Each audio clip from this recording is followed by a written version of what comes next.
Uncensored, no holds barred talk. 24 hours a day, 7 days a week. This is Global Reality Radio Network. September 19th, 2011 marks 4 years of broadcasting for the Global Reality Show. In that time, we've exposed many important and invaluable pieces of information concerning the global power structure, hidden and occult text, ancient archaeology, secret societies, ETs, the priest class, and so much more.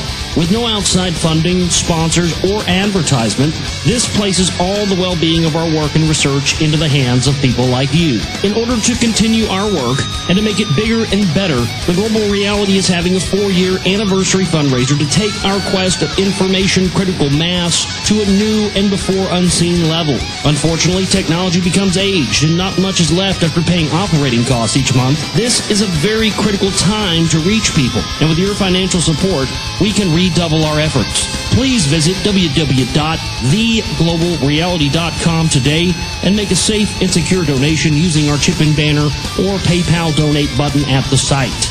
Why give your support to a phony political stooge when you can support real underground media by the people? I'm Josh Reeves, and this is the Global Reality Radio Network.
Ladies and gentlemen, welcome to another live edition of the Global Reality right here on the Global Reality Radio Network. I'm your host, Josh Reeves. Thanks for being with us here tonight for another late night Moonbat edition of the broadcast. It is Tuesday, September the 20th, now into Wednesday, September the 21st, 2011, and we are live here with you tonight. We're so glad to be live. Last week we had some problems, as I've talked about. We're having our 4-year anniversary fundraiser this week or this month rather, because, all the same gear I've been using here for the past 4 years is just old and outdated. And, I was able to get the microphone and, the stand fixed, and get that stuff done cheaper than it would cost me to get one new, even though I could still use a new one. But, that's neither here nor there. But anyway, I try to be, try to put what, funds I do get from, you all out there, our supporters and listeners of the broadcast, to good use when I do get it. So always try to look for the best deals and figure out what's going to make stuff go the farthest and all that. But that was why we didn't do a show last Thursday night. I had a show prepped and ready to go, and the damn mic stand just broke. That's just a little boom mic stand that sits on the desk. But and I had some other regular mic stands, because hell, we're a band. You've got mic stands, but the way my desk is situated in here in the studio, and the way that those boom stands work, there's not, they've got a big boom on the bottom of them. There's not really any room to put a boom stand to get the mic and in a fortuitous place, and without having it, right here on the desk. So that kept us off the air. And then yesterday as we had put all the what little bit of funds that we'd gotten in, we'd put towards, fixing stuff, getting new stuff, and all that kind of monthly maintenance stuff, and getting new stuff for the network. And lo and behold, the stream bill came up due, and we didn't have the money to pay that, and they shut it off. But we were able to get that back on today, thanks to you, the listener out there. So thanks to everybody out there. So yesterday, so that's 2 years in a row. 2 years in a row on the day of the anniversary of the broadcast that we have not been able to do shows the day of. Last year, the dog chewed the fiber optic cable on the day of the 3-year anniversary. You guys might remember that. And then, lo and behold, yesterday we got the stream turned off and we weren't able to have the money to get it turned back on. So we didn't have a 4-year anniversary show on the day of the 4-year anniversary. And I was pretty upset about that. To be honest with you, I'm not upset about it now, but I was pretty fucking upset about it last night. Just because we're reaching so many more people now. I mean, it's insane the amount of listeners we have. It's insane how many emails I get a day. But I think it's also insane that our financial support has not caught up to that. My computer, my main computer I use for all this, not my network computer, but my main computer I do for making films and all this stuff. I mean, it's close to dead. It's slowing down and it's real laggy on me now as I'm trying to finish the film. And by the way, I do have the ending finalized, and it's not done. But I have the ending finalized of how I'm going to end the film, The Secret Volume 2. Oh, baby. Oh. Oh, man. This, Secret Volume 1 went from a ripple to a pretty big boulder in the pond. This one's going to be like dropping a 747 into the pond. Yeah, I mean, it's going to have a little bit more of a ripple effect. It's just, this thing just information on top of information. You're going to have to watch this thing 7 times to intake all the info in it. I'm not kidding. It's just hammering you with info, not speculation, not conjecture, but just, minute for minute of info you haven't heard yet. But we've got to reach the rest of our chip and banner goal there, so I can keep making films. I mean, it's really come down to that. If I don't replace this computer and get something in here that's good enough to do films with on a pro level, I'm not going to be able to make my next film, which sucks because the ending of Secret Volume 2 is actually the segue into is going to take you from the CMP into what the next film is going to be. I don't know if I'm going to disclose quite yet what the next film is going to be yet or not. I may wait. I think I'm going to wait on that. But regardless, the end of the Secret Volume 2 will coincide with what my next film is going to be. And I've got to be able, this next film is going to require, it's going to require a lot of things, but, it's going to require that I have, it's a good thing we have a new camera now. We don't have to worry about that. So as soon as we get the new computer thing remedied. So we're going to run the fundraiser until Sunday to meet our goal there. And we are going to, we're going to have that going until Sunday, and we'll try to meet our goal. And if we do meet our goal with that, we'll be able to get what we need to continue on and make. I mean, seriously, I can't tell you the leaps and bounds of which the quality is going to go up in the filmmaking I'm doing in terms of both the information and the look of the films. If I get a new computer in here, it's just going to be ridiculous what I'm going to be able to do. And I'm excited. We're coming in. Secret Volume 2 should be out in a couple of weeks. Should be done in a couple of weeks. Should have the first initial cut available. We're going to have some private screenings for the Moonbat crew. You know who you are out there. I don't even have to say your name. If you know what the Moonbat crew is, you know you're a part of it. So you know who you are. The chat room people and people who donate the most, and I know who you are. You know who you are. So it's going to be easy to figure that out. But we'll have that coming up here probably about 2 more weeks. Definitely we've got the goal set for October 1st, and we're going to be sticking to that. So yeah, roughly about 2 more weeks the rest of this month, and we should start having some screening. Then I'll get after that we have the first initial screenings and all that.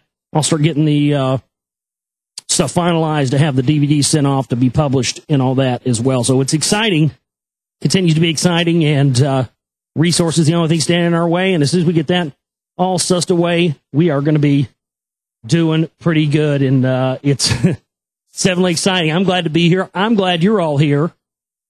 And regardless of whether or not we didn't get to do a broadcast on our 4-year anniversary, this is still our 4-year anniversary week. Today, actually, was the 4 years since I found out about the Council for National Policy from Peter Dale Scott. 4 years today, September 20th.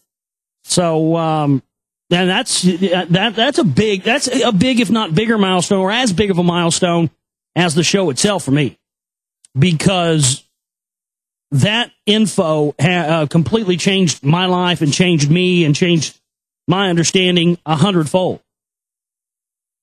That was the key piece of information that, for me, that changed around everything that I thought I believed about the truth or research or whatever have you. And the things that I found out since then, and the things that I found as a result of making these films, and that's why then I have to make the next film. I'm going to be making the next film. I'll go ahead and tell you. The next film, I've decided the next film I'm going to make is going to be the Rock Wall film. There you go. Period, point blank. And we're going to segue out of Secret Right Volume 2 with the Rock Wall stuff. And I guarantee you, every single person out there that watches the Secret Right Volume 2 is going to be eagerly anticipating the Rock Wall film, because I've come into a lot more new information and understanding of this stuff, and that's what I've got to do next. I don't know how I'm going to do it. I don't know how I'm going to do like I always do. I didn't know how I was going to make any of my films that I've made so far, but I have, thanks to you. Same thing here. I don't know how I'm going to make this Rock Wall film, but fuck it, I'm going to do it. I'm going to take the information I have, the information I can get, the resources I have, the resources I can get. I'm going to do it. And it'll be huge, man.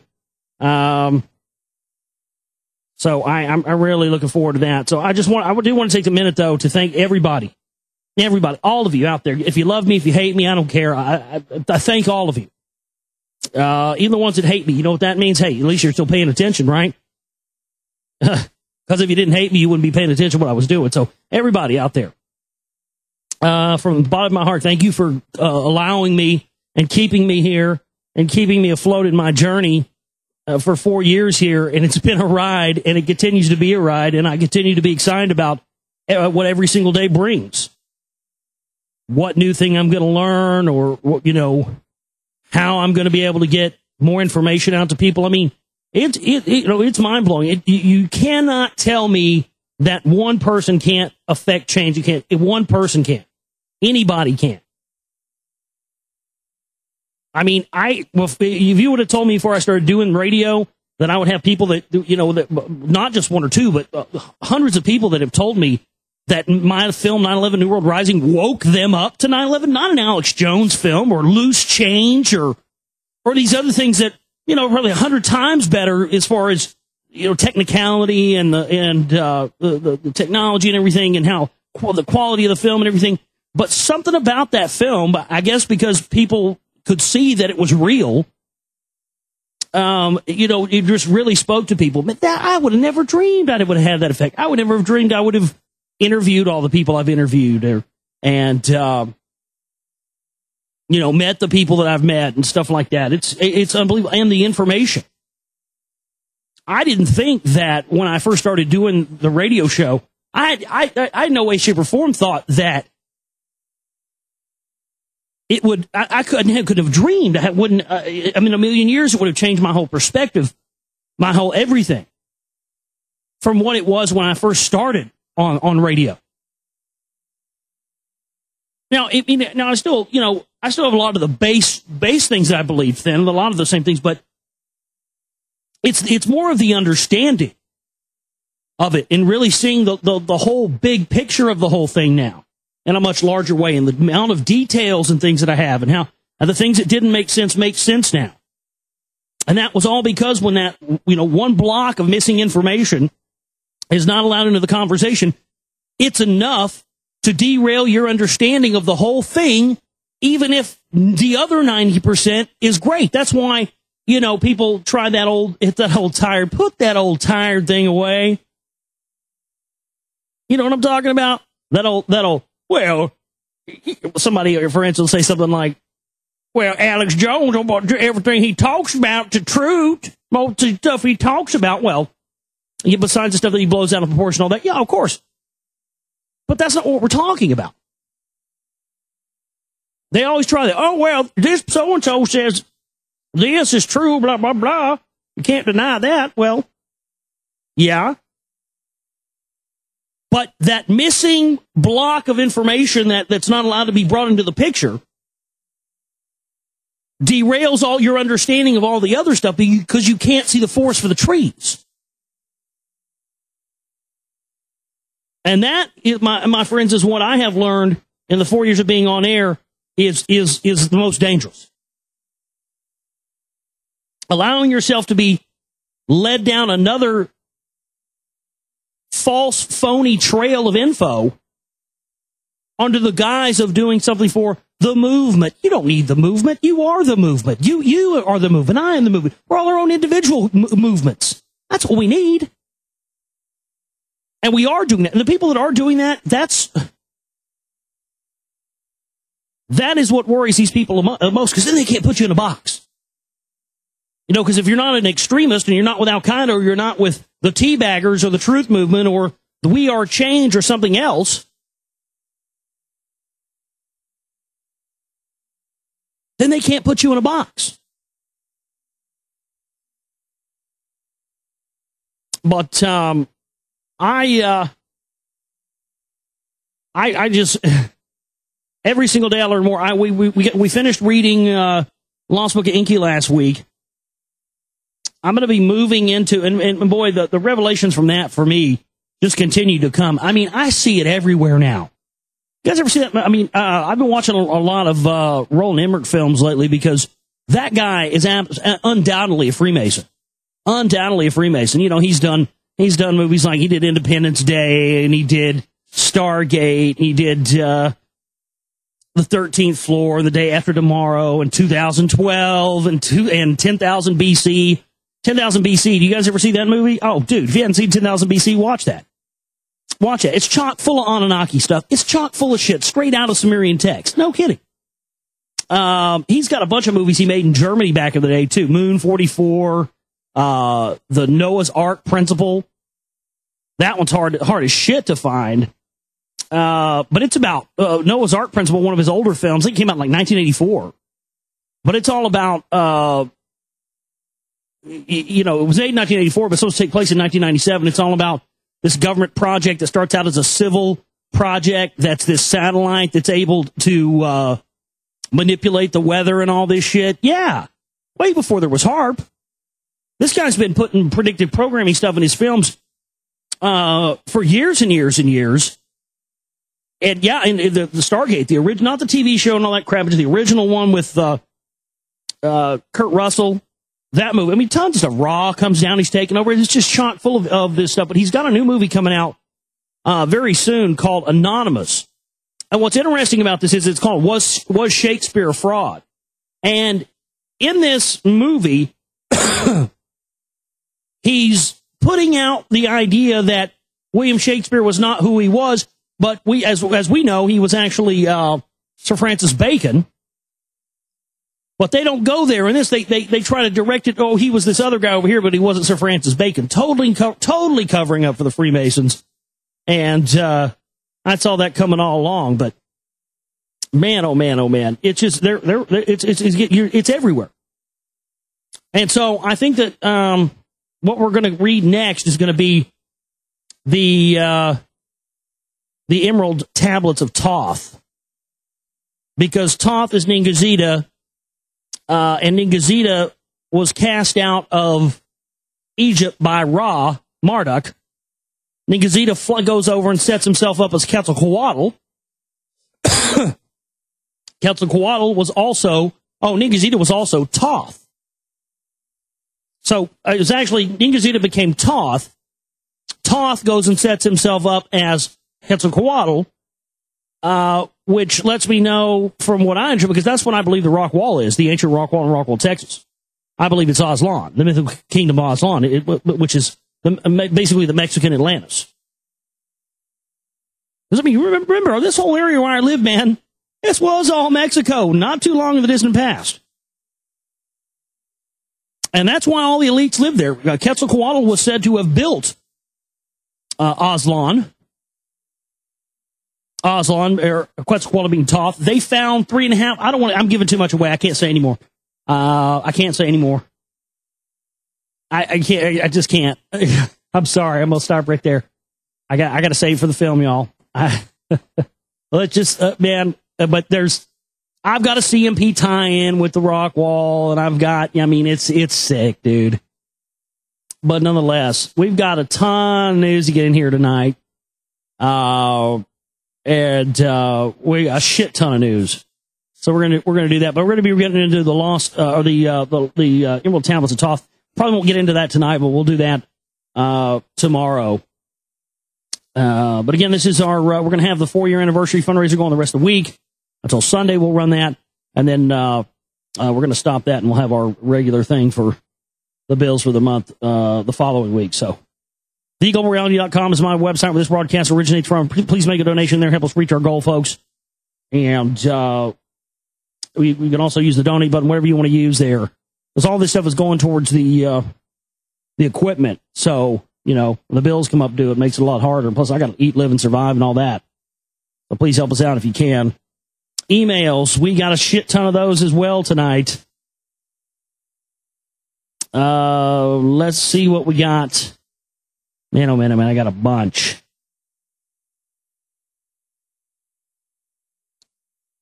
Oh, let's see here.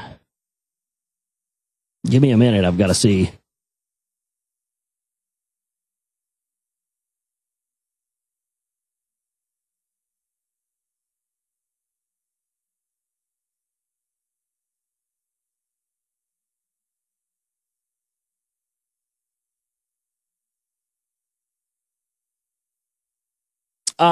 Here's one from Mark in Ireland. He says, is it me or some anti-Jesuit theorists forget the nice Knights Hospitaller tradition in Russia, claiming the Vatican helped the Bolsheviks take over Russia due to monarchies, Orthodox Christian religion, and not realizing similarities between these identical religions? Also, the clown Mark Dice of the Resistance says correctly, the Vatican are the Pharisees Jesus spoke out against, but deliberately fails mentioning about Protestant atrocities in Ireland to fuel hatred, and Jones' connection to Jesuiter plus Maltese Knight Lynn Horowitz. Well, yeah, the Hospitallers were the Knights Hospitaller of St. John of Jerusalem. Yeah, that was also the Knights of Malta. I think they transformed to the Knights of Malta later. But yeah, Lynn Horowitz is part of the. I'm not a Knights of Malta. I'm a Knights Hospitaller of St. John of Jerusalem. That's different. Thanks for playing.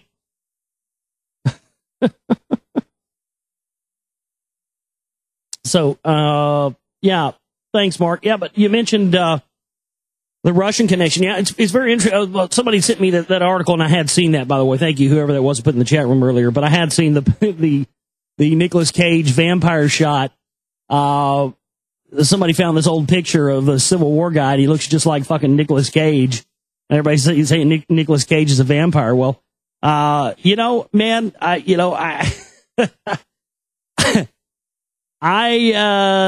it wouldn't surprise me. I can't say I'd be shocked if that turned out to be true. I just wouldn't. I wouldn't be shocked by that at all. I mean, Nicholas Coppola, come on, these guys are fucking bloodline all the way across the board.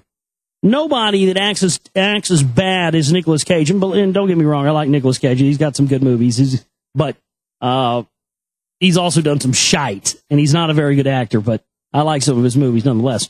I mean, nobody with his limited talent would be in the movie business this long. No, generally not. Very well, maybe. I don't know. You guys ever seen the picture of Tsar Nicholas from Russia standing next to, I don't know, one of the princes of England? They look like identical twins. It's mind-blowing. They look like identical twins. And people are like, oh, well, how could they look the same? That's because that's these bloodlines, man. People in different parts of the world, because these interfamilies interbreed, eventually, it catches up and you get something that look alike. It's just, it's mind-blowing. Let's see what else we have here tonight.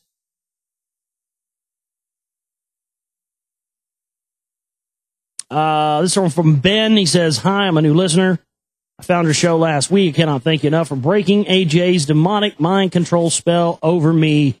Now that the fog is lifted, I'm inspired to do something constructive. I wondered if anyone has taken just the readings from the shows and compiled or organized them into an archive so people could just listen to the readings straight through like an audiobook. I plan on going through the archives and listening to the ones I've missed, and I thought I might take on this tedious job. No one has already. Also, I wonder if you ever considered having Dr. Joseph Farrell on the show. While he's been accused of being an Illuminist, a CIA disinfo operative, I've yet to find anything which supports these accusations. Even more to his credit, he seems to distance himself from the various patriot traps and Rambo movements. I haven't had Joseph Farrell on the show, but I've been being told for 2 years now I should have him on. I know back when I was on Oracle, Michael Vale was trying to get me to get him on. Had him on and not trying to get me to get him on, but I had given me his contact information and said, hey, you should have him on. If you want to, here's his info. But, a lot of people have asked, and, maybe we'll do that at some point. I'll try to do that at some point. If you guys, I've gotten so many comments about that. Yeah, I'll try to have him on, if that's what you want. As far as, taking and compiling the shows, we have had some people in the past do that. If you want to do that at your discretion, go ahead. A lot of people do that. We have some guys, Illuminated Scam and some other people out there who do compilations, and they put these together on YouTube. But if you want to do your own and make it as an audiobook, tear ass, do it. You can upload it to archive.org.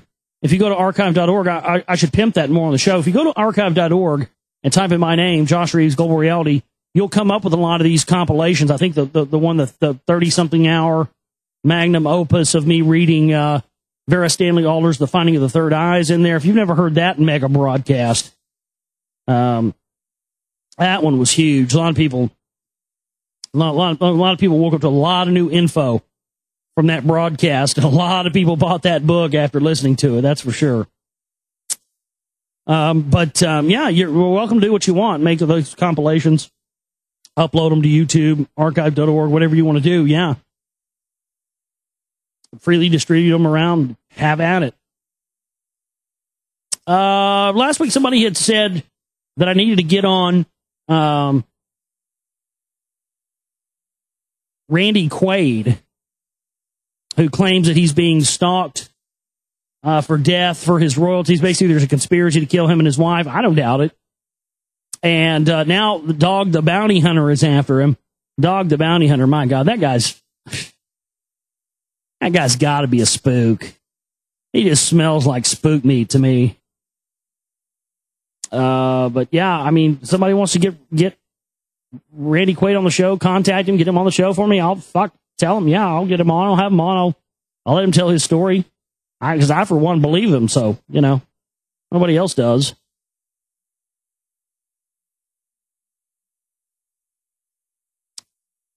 Here's one from George. He says, I think I figured out the meaning of life.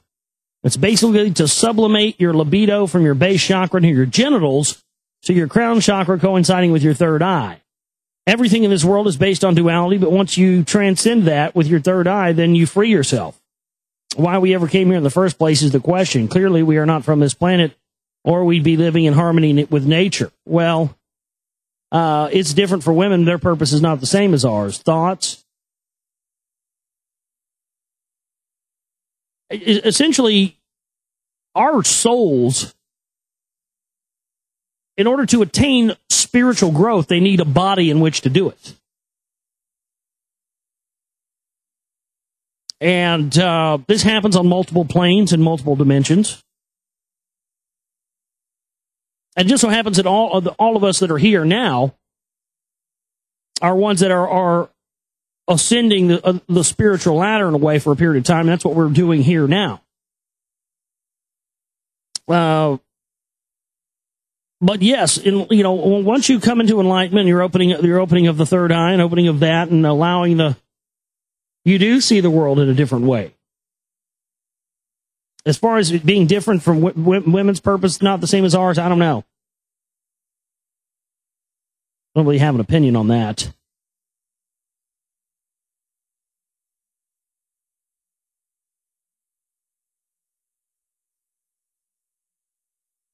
Let's see what else we have here. Hi, I just want to say I enjoy your radio show. I was listening to you read the Lost Book of Enki, and I love the commentary. I'm a new listener, but I found something interesting, which you most likely know about. But in case you did not, I wanted to mention the researcher Michael Tellinger. He claims to have found the ancient gold mines described in the ancient Sumerian text. I don't know if you've heard of him, but I was surprised you never mentioned him in your commentary reading the book. Just thought I'd bring him up. I have heard his name, and I think I've heard him on Red Ice Radio before, but I don't think I'm familiar with that, with the information about him finding the ancient gold mines. But if you have any links to that info, send it to me. I'd love to look at that. Absolutely. No, I wasn't aware of that info. I mean, I would have, I definitely would have put that in there had I been. But, again, that's why I'm here. That's why you're here. It's impossible for me or anybody else, even though I try to do my goddamnedest to do it. It's impossible. But, I'm glad. Thank you for sending me that, because that's what we should all be doing. Me or anybody else is never going to catch all there is to catch about every topic that there is. It's impossible. But I do my best to stay on top of the things I have. But, that's why I appreciate when you guys send me stuff like that and turn me on to stuff I didn't know about. It helps me grow. It helps you grow. I do the same. Bring up info here that you haven't heard of yet.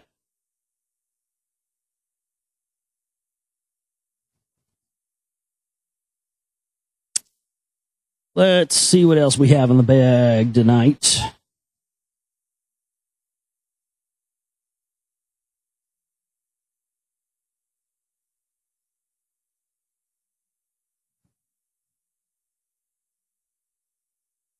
This is from Robert. Kudos on your book readings on YouTube. I just finished at least 20 hours of you listening to reading the Lost Book of Enki and the Gods of Eden, etc. Wow.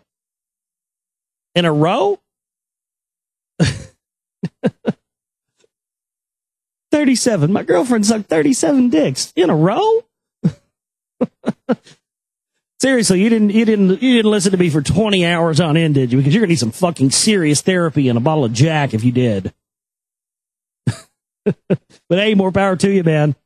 You stay and listen to my ass talk for fucking 20 hours. If one person on the face of the planet can stay and listen to me talk for 20 hours on end, I'm doing all right. So thank you. Very informative. Thanks for taking the time to put stuff like that up there for free for us to listen to.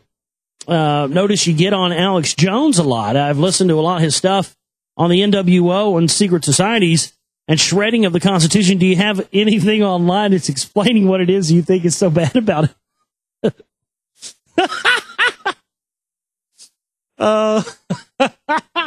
You got to love the newbies. Yeah. Matter of fact, I do. Do I have anything online explaining what it is I think is so bad about Alex Jones? Yeah, I do. I've got about 4 years worth of radio shows worth. How much time you said you listened to 20 hours of that? Bubba, I got about 800 hours of me talking about Alex Jones that's out there on the web. I'm not kidding. Yeah, go look. I mean, shit, man. Go look through. Go look through some of my any of my archives. There's tons of them. Yeah, there's tons of stuff on YouTube with me talking about Alex Jones. There's a couple of my rants up there. I think there's one called Josh Reeves Exposes Alex Jones. There's I've gone ad nauseum on the guy, man. I mean, just there's a wealth of material though. You can't help but no, I'm not making fun of you or talking down to here, sir. It's just, from my perspective, you got to look at it from my perspective. I know you're new, so no, I thank you for listening. I'm not making fun of you at all here, but yeah, man, I mean, it's kind of been my thing. When I found the information about the Council for National Policy, before that, I was totally into Alex Jones and totally into the whole Patriot Truth Movement thing. And instantly, when I found out about this group, I started seeing, I don't know, tons of members that were Alex Jones guests and all this other stuff. And now the connections, it's just unbelievable. But you've got a lot of people that say a lot of things about Alex Jones aren't true. Number one. And that what they do with that is they attempt to have people that have real questions, real information, questions about his connection to the Jesuits, to the John Birch Society, to the Council for National Policy, to all these different right-wing groups. Those are legitimate questions based on legitimate facts and multitudes of connections and multitudes of instances where, we have him dead to rights on these questions. This other stuff, his wife's a Jew and he's a Israeli citizen and he's, he really works for ABC. I mean, how about he really works for Fox? Well, these guys always, ABC, because GCN is on the ABC Star Guide satellite, which anybody can rent time on. Dude, if we had unlimited amounts of money, we had hundreds of thousands of millions of dollars coming into here, we could get this show on ABC Star Guide satellite. Yeah. All you got to do is pay for the time to rent the satellite and it gets put on there. That doesn't mean ABC owns you or owns your show. Well, that seems like that's the big argument that people always try to put out there about Alex Jones. It's always this just junk crap that's just really not based in anything that people try to say about him.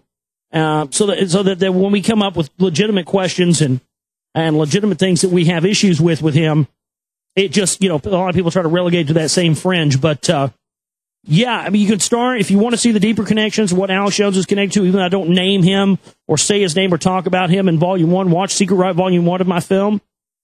That'll give you a good leeway into what the CMP is and why you should be concerned about it. And then when Secret Right Volume 2 is done here pretty soon, it's going to have the full, It's got the full Tilt Jones expose. Oh my God. Full Tilt Jones expose boogie.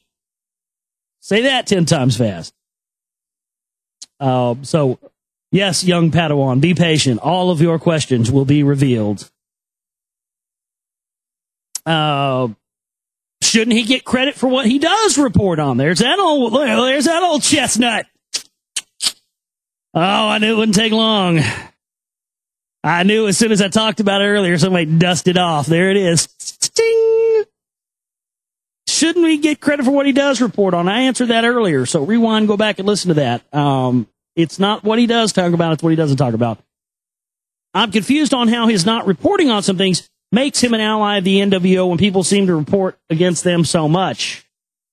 Thanks again for your service and info. Now that I know of your side, I'll look more into your stuff. Sincerely, Robert. Thank you, Robert. Confused on how his not reporting on some things makes him an ally of the NWO. Because the things that he's not discussing connects directly. I'm not talking about little loose I'm talking about directly. This guy has connections direct all the way to the top.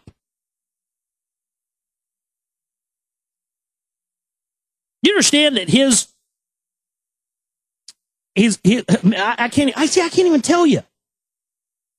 The biggest thing is looking at his connections to the Jesuits through his like Martin Sheen, Charlie Sheen, Hutton Gibson, Mel Gibson's father, the John Birch Society, which is what got him into this. How all the heads of John Birch Society all been Jesuit trained. He worked on Pat Buchanan's campaign in 1996. We have a clip of Pat Buchanan in the Secret Right Volume 1 saying he was trained by the Jesuits. There's another Jesuit connection.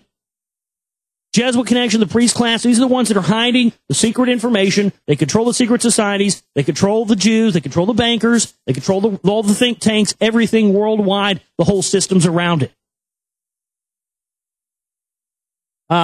It's just, and if you don't see it anymore, it's because you're not trying to look hard enough, because it's all there. But I'm going to have all this in the Secret Right Volume 2, but till then, do your own research. Thanks, Robert. Appreciate the email tonight.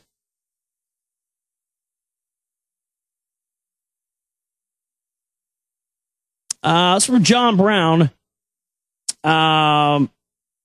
Hey, Josh, I wanted to let you know I heard Kurt Wilson, the armchair survivalist, say in his 9/18/11 broadcast at timer 11:01 that he used to work for the FBI. LOL, just want to know your opinion. Thanks. Here's a link to the archives.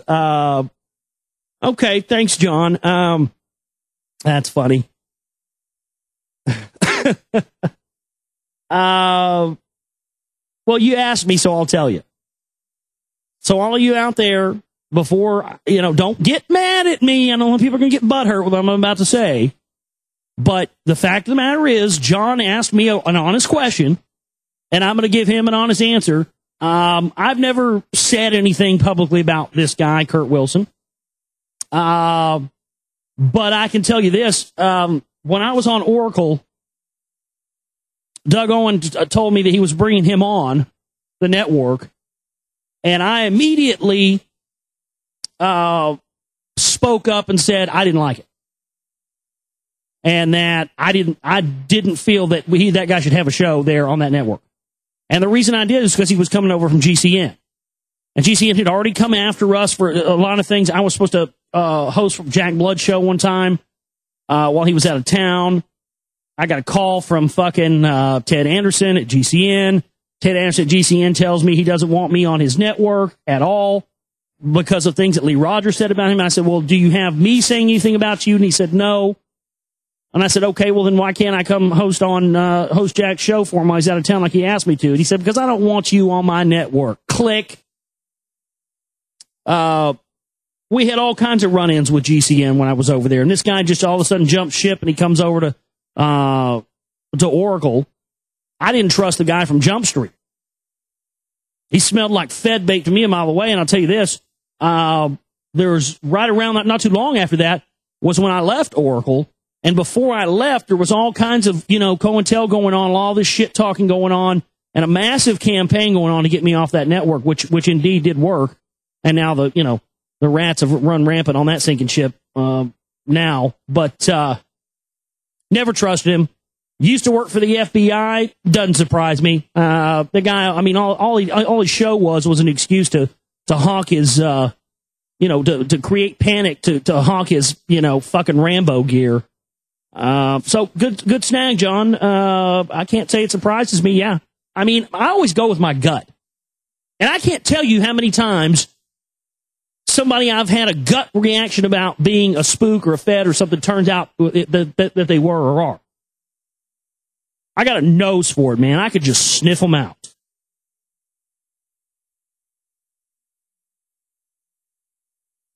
Here's one from Steven. He says, Josh, good to hear the movie is coming along. You sound fired up tonight. Looking forward to the Rockwall movie, too. Don't let the haters and the freeloaders get you down. Pedal to the metal, man. All right. Yeah. Hell yeah. That's awesome.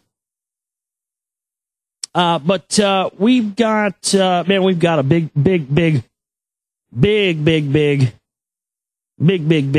amount of news tonight to get into. Some other important information as well. We're going to take a break right now, come back, and jump into this big stack of news for you here on the show tonight. You are listening to The Global Reality right here on the Global Reality. Back here with you on the Global Reality right here on the Global Reality Radio Network. I'm your host, Josh Reeves. Thanks for being with us here tonight for another late night Moonbat edition of the broadcast.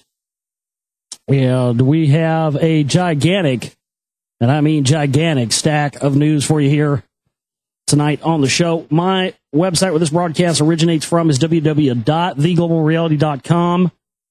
my email address, if you want to send emails during the show, after the show, anytime, globalrealityshow@gmail.com. That's globalrealityshow@gmail.com. So send one over there and read it on the air, or not read it on the air if you don't want me to. Just let me know. But that's where you send them at. Okay, over the weekend, we had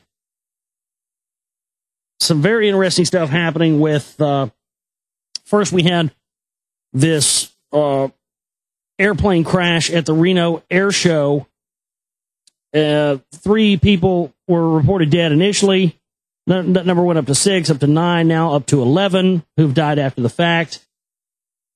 And then the following day, we had another air show accident on the East Coast with the same kind of airplane, a P-51 Mustang.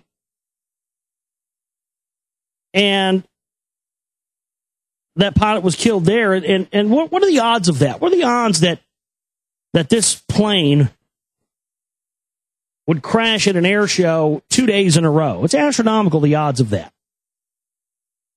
And the next day after this, some of the video footage came out from the Reno Air Race crash.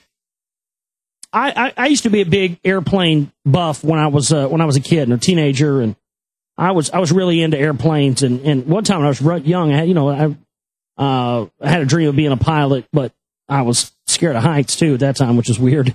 Not anymore, but I just had a complete obsession with aircraft when I was a kid. I studied them extensively, had aircraft books, and was just very into it. Went to air shows with my aunts and uncles and cousins and stuff like that. Went to a lot of air shows, actually. Been to a bunch. Seen just about every plane you can imagine I've seen. And one thing struck me as odd, the plane in question here is a P-51 Mustang.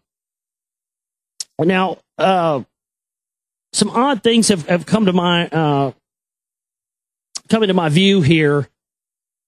Number one, these P-51 Mustang planes, what's interesting about it is that this picture came out. They were saying, well, they may have a camera. There was a camera on board because they found SD cards. I mean, people literally had their limbs hacked off and their skulls cut in two and stuff like that from the flying debris from this thing. A big, gigantic fireball. And they said that the camera and the SD cards have survived. Now, we haven't been allowed to see any of that footage yet. Probably won't ever be. But it kind of seemed like the 9/11 passports to me, you know? With that fireball and now 11 people dead and that mess, it just seemed odd to me that they would have had a camera and SD cards survive and be found, perfectly intact by the wreckage. That was the first thing I heard. I went, that smells fishy. And then the next thing I heard was that Gabrielle Gifford's husband, correct me if I'm wrong, wasn't Gabrielle Gifford's husband, Gabrielle Gifford's the guy, the one that got shot? There was a big op surrounding that whole thing. There's YouTube videos and stuff about it. You can go do research on it. There's something rotten in Denmark about that whole, I talked about that at the time, about the whole thing surrounding Gabby Giffords, and I even made the prediction, hey, you watch. She's not going to die. They said she was going to die. I said, she's not going to die. She's going to make a miraculous recovery and come out and be the big spokesman against guns. But correct me if I'm wrong, her husband, who's also, I know for a fact, is also a NASA astronaut, wasn't he also the one that the chick was stalking? Remember the chick that drove across the country in the diaper, the NASA astronaut, I can't remember her name. She wore a diaper so she could drive across country to stalk this guy. Remember that?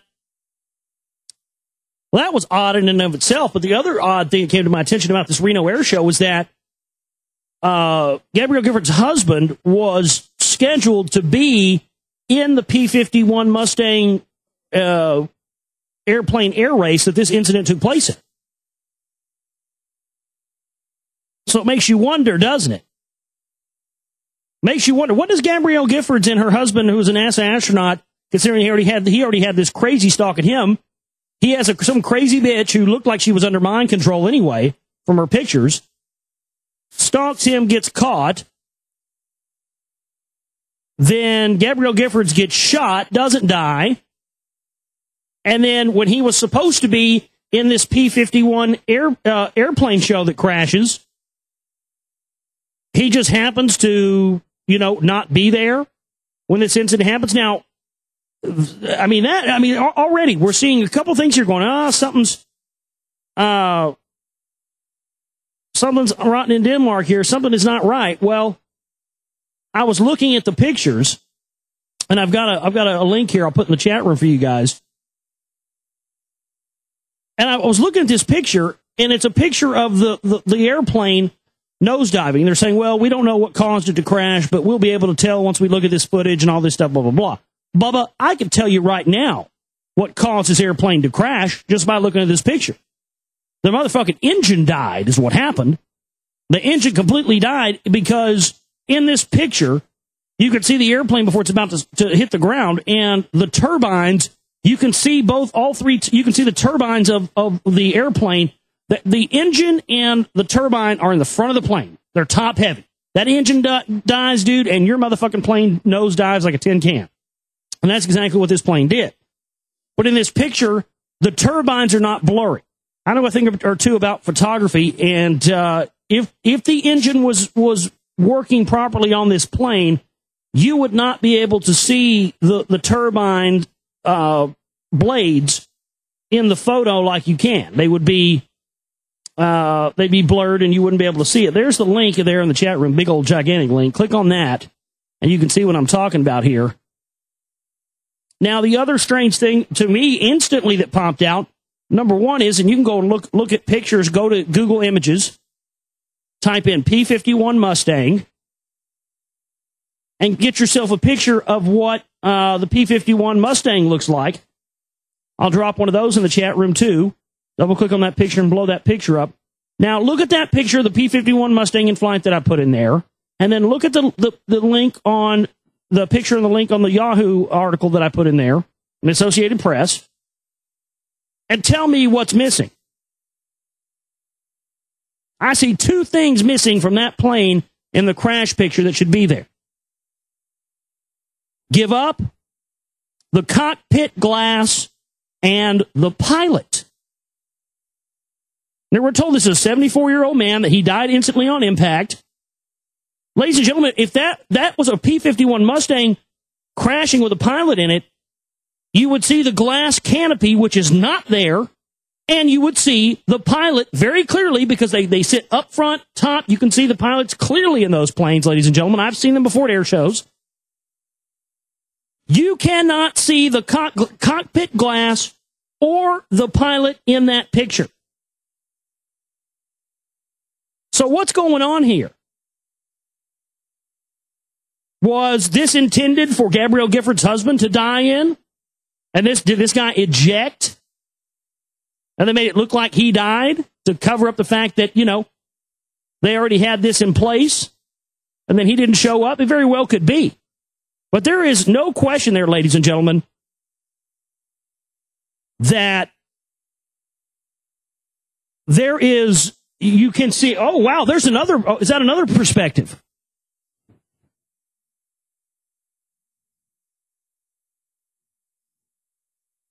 I don't see the glass. I don't see the cockpit glass or the pilot in that one either. Unbelievable. Well, there's just no question. There's something rotten in Denmark about this. You get one thing, you get two things, you get three things. You got something going on here. There's something not right about this. Again,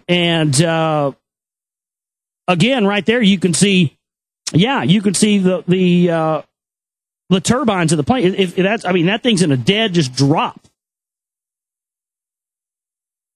And, these planes just don't sit around and collect dust before they go up and have these races, ladies and gentlemen. I mean, you know what I mean? People have the impression that these planes are old and, well, they were the tip top of the line. The P-51 Mustang was the fighter jet of the day.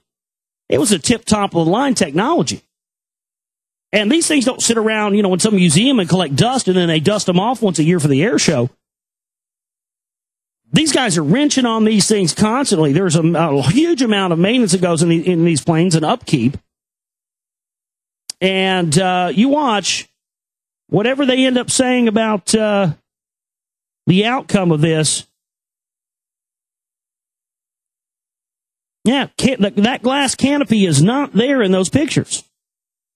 No glass canopy, no pilot. Where is he? Now, if I'm not mistaken, from what I remember, go from memory here, the P-51 Mustang, I think, was the first plane that actually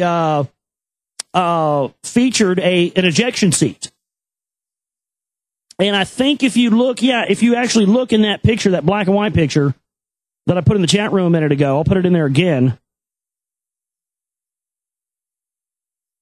But if you look at that black and white picture and see the pilot, see him looking at the camera, see the thing right behind him, that's the ejection seat right behind him. You could see where it connects down to where the charges are that blow that blow the canopy and blow that off. And you would think these guys probably would do have ejection seats and stuff in these planes.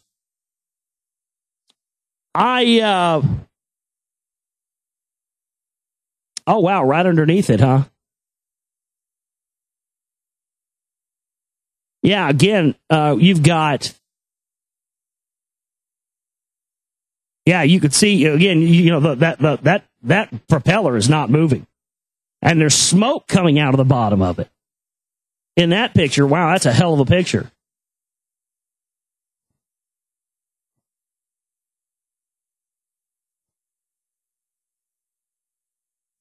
Unbelievable stuff. But we'll continue to track this. I guarantee there'll probably be more shady things coming out as more news progresses.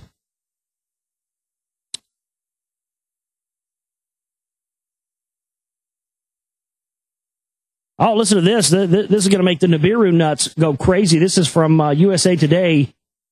I'll put a link to this one in the chat room for you guys as well. Solar system ejected a giant planet early on. Uh-oh. A Neptune-sized planet likely got the boot from the solar system some 3.9 billion years ago, suggests in analysis. Our solar system now includes 4 giant planets, Jupiter, Saturn, Uranus, and Neptune. Astrophysicists have long puzzled how they arose from the debris disk that surrounded the sun about 4.6 billion years ago when the sun was born. In a series of 6,000 simulations of the early solar system's growth, David Nesvorny of the Southwest Research Institute in Boulder, Colorado, reports of the physics RXIV database that a solar system starting with 5 giant planets was 10 times more likely to lead to today's configuration of planets, rather than one with just today's familiar 4 big ones. Study of giant planets' interaction with protoplanetary gas disks shows their orbits radially migrate and typically achieve a compact configuration in which pairs of neighbor planets are locked in the mean motion resonances. The resonant planetary system emerging from protoplanetary disks can become dramatically unstable after the gas disappears, leading to a phase when planets scatter off from each other. But what's interesting is they're saying that this one was about the size of Neptune, and that fits more in, not with Nibiru, but fits more into the model of what we've talked about and been told about Vulcan. Because if you look at the Sumerian depictions of the solar system, how did they have that? But to me, that right there alone is the smoking gun of the Anunnaki information to me. The Sumerians have pictograms that depict the solar system with all the planets in the sun and all the planets in their right orbit. And in that, there is an additional 2 planets, one of which, of course, they tell us is Nibiru, and another one of which they never mention. But that one is Vulcan. So it very well could be that one or 2 things are going on here. Either this is proof that, this could very well be proof that the whole Nibiru thing is bullshit. Just sum it up real nice for you there. Because Vulcan is said to be about the size of Neptune. But it orbits on the other side of Venus, on the other side of the sun, so we can't see it. But interesting stuff there. More and more stuff coming out.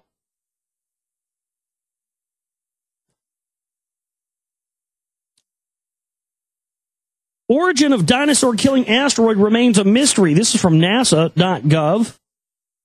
Observations from NASA's Wide Field Infrared Survey Explorer mission indicate that the family of asteroids some believe was responsible for the demise of the dinosaurs is not likely the culprit, keeping open the case on one of Earth's greatest mysteries. While scientists are confident a large asteroid crashed into Earth approximately 65 million years ago, leading to the extinction of dinosaurs and some other life forms on our planet, they do not know exactly where the asteroid came from or how it made its way to Earth. A 2007 study using visible light data from ground-based telescopes first suggested the remnant of a huge asteroid known as Baptistina as a possible suspect. According to that theory, Baptistina crashed into another asteroid in the main belt between Mars and Jupiter about 160 million years ago. That collision shattered pieces as big as mountains and sent them flying. One of those pieces was believed to have impacted Earth, causing the dinosaurs' extinction. Since this scenario was first proposed, evidence developed that the so-called Baptistina family of asteroids was not the responsible party. With the new infrared observations from WISE, astronomers say Baptistina may have finally be ruled out. As a result of the WISE science investigation, the demise of the dinosaurs remains in the cold case file. The original calculations with visible light estimated the size and reflectivity of Baptistina's family giants, leading to estimates of their age. There's, somebody, whether it was the Anunnaki or whether, these guys are said to live hundreds of thousands of years, millions of years. I got some Christian one time sent me a message. Oh, you're an idiot. You say the Anunnaki could have terraformed Earth. That ain't possible.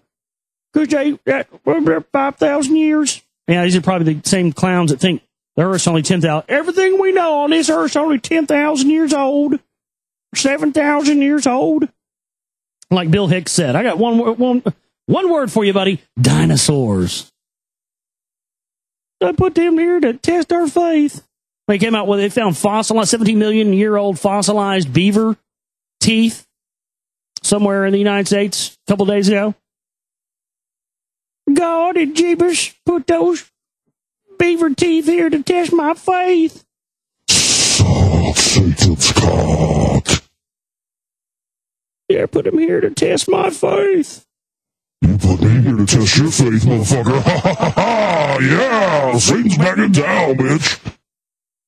Oh my God. So yeah, it's very possible that our planet was intentionally terraformed by somebody for the purposes of being able to set up, a habitable planet. Yeah, it's as possible as anything else. They're trying to terraform. May have already terraformed Mars. They're trying to Venus.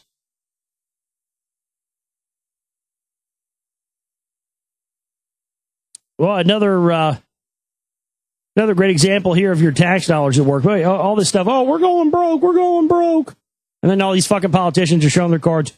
I don't know how I could possibly live on only $500,000 a year. $500,000. You know how you could possibly live on that, huh? Fuck, I know how you could live on $5,000 a year. Come here. A fucking slug behind their ear and put them on the side of the road. Yeah. Then you can live on $500,000 a year. Jesus Christ. As government grapples to find ways to trim the bloated federal deficit, a new report suggests officials might start with cutting out $16 muffins and $10 cookies. What? We found the Department of Justice. That's rich. Oh, that's rich. The Department of Justice, the DOJ, the Department of Justice, the ones who your tax dollars go, who are supposed to, prosecute. These are lawyers, by the way. Department of Justice guys are all lawyers. Probably all fucking, Ivy League school fuckheads. Harvard, Yale, Stanford, all of them. Department of Justice guys are lawyers all the way across the board. These motherfuckers are spending your tax dollars on $16 muffins and $10 cookies. We found the Department of Justice spent $16 each on 250 muffins. 250 times 16. My God. I wonder what a fucking, what does a $16 muffin taste like? I got to guess. Same as a $2.50 muffin. It tastes like a goddamn muffin. That's what it tastes like. The fuck these guys putting fucking stem cells and cryogenes and shit in these muffins? I mean, they don't keep your if they don't keep your penis hard for $16 each. What's the point? They better keep your dick hard and get you laid for $16 each. My God, you can get a blowjob from a crackhead for cheaper than that. $4,000 in fucking muffins? Your tax dollars at work. The DOJ spent $121 million on conferences in fiscal 2008 and 2009, which exceeded its own spending limits and appeared to be extravagant and wasteful. Imagine that. According to the report filed that examined 10 conferences held during that period. Their review turned up the expensive muffins, which came from the Capitol Hilton Hotel, just blocks from the White House, as well as cookies and brownies that cost almost $10 each. The department spent $32 per person on snacks of Cracker Jack, popcorn, and candy bars, and coffee that cost $8.24 per cup at another conference. Christ, you could have had,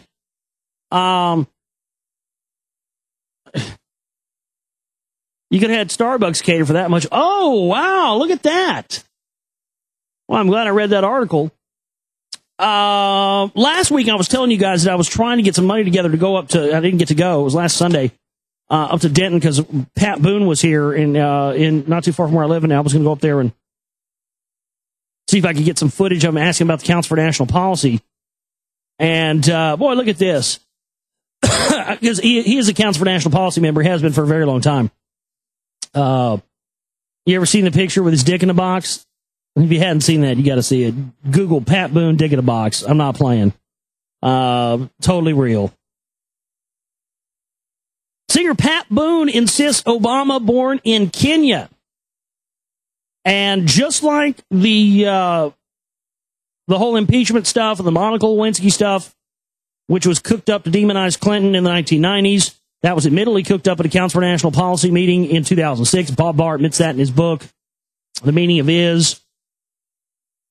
Now, just like that, we've seen these same CMP types, and so those that are in the group and related to the group, be the ones that are spearheading the born in Kenya thing. Now, you know what? He very well may be a born in Kenya. But that's, and I'm not doubting that. But that's not the issue here. The issue is that we have, yet again, a Democrat in office, and here we have the Council for National Policy setting the talking point and making the issue for the demonization campaign of the current Democratic president so that they can, when they're done with him a year from now, another 4 years from now, who knows, this will all come out and, they'll say, oh, this is all his fault. Now the country's even more fucked up. We had Bush for 8 years, then we had Obama. Oh, God, now we'll never get out of this. We're fucked, But here yet again, we have these CMP types. Jerome Corsi, he wrote the book about the birth certificate. These guys have been the ones spearheading this. And yet again, another example, President Barack Obama may have released his birth certificate this spring to debunk rumors that he was born outside the United States. But old school crooner Pat Boone maintains that our nation's leader originated in Africa and has shown the world a Photoshop fraud. I was in Kenya a year and a half ago, and everybody said, he was born here. Boone told the Northern California-based publication at a California GOP event last week. The senior argued that the president is putting millions towards hiding all of his records, and that esteemed experts have dubbed the certificate as fake. So here again, another CMP member touting the line and being the ones bringing up. That's why I never got into this whole issue of the Kenyan birth and all that. It's a honeypot. It's something they want people going after as an attempt to either discredit them or as an attempt to, that they'll use at a later date to bring in another Republican once they get done and throw away Obama like an old maxi pad, which, eventually they will do. They always do, don't they? Bad news from Japan. Boy, if we got listeners in Japan, and I've seen that we do, I've never been contacted by any of you, but I've seen you on the on the listening stats. So we do have listeners in Japan. I'd like to just say from the bottom of my heart to, besides Domo Arigato, I'd like to also say, get the fuck out of Japan, please. Get the fuck out of Japan. This has been a public service message for the Global Reality. Hello, ladies and gentlemen. I'm Josh Reeves, the host of the Global Reality Show here on the Global Reality Radio Network with a special message for you today. Get the fuck out of Japan now! Thank you so much for your time. This has been the Global Reality Radio Network. A powerful typhoon was bearing down Japan's tsunami-ravaged northeast coast Wednesday, approaching a nuclear power plant crippled in disaster. They've got a fucking tsunami. They've ordered 1 million people evacuated. They've got a tsunami heading for that plant now, folks. And this is bad news for all of us. This is bad news for everybody. But seriously bad news. I mean, get the fuck out of Japan, please. For your own safety.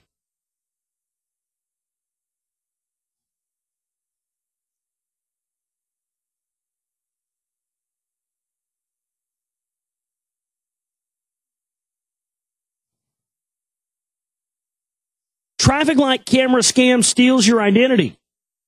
Traffic light cameras are annoying at the best of times, but while some people manage to escape the fines, most of us simply pay up without thinking about it or questioning whether the charge is valid.